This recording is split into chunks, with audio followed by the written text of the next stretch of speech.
بسم الله الرحمن الرحيم اللهم صل على سيدنا ومولانا محمد وعلى آل سيدنا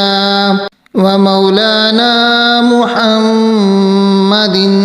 صاحب التاج والمعراج والبراق والألم دافع البلاء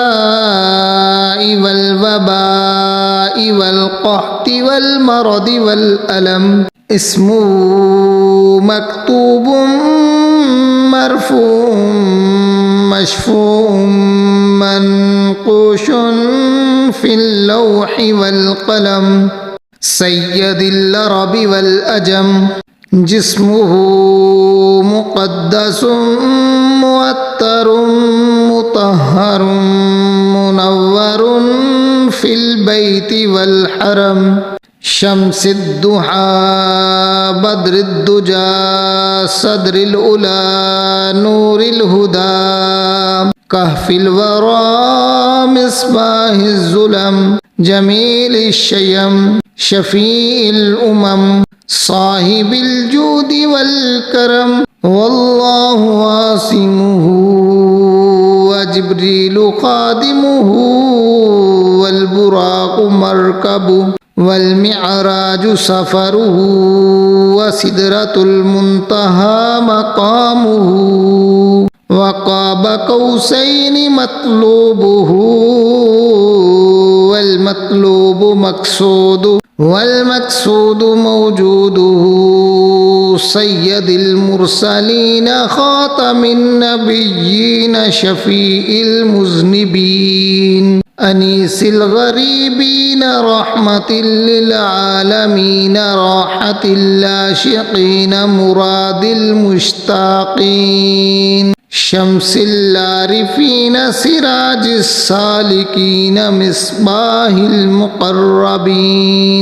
محب الفقراء والغرباء واليتامى والمساكين سيد الثقلين نبي الحرمين إمام قبلتين وسيلتنا في الدارين صاحب قاب قوسين محبوب رب المشرقين ورب المغربين جد الحسن والحسين مولانا ومولى الثقلين أبي القاسم محمد بن عبد الله نور من نور الله يا أيها المشتاقون بنور جماله بلغ الأولى بكماله كشف الدجى بجماله حسنت جميع خصاله صلوا عليه وآله وصحابه وسلموا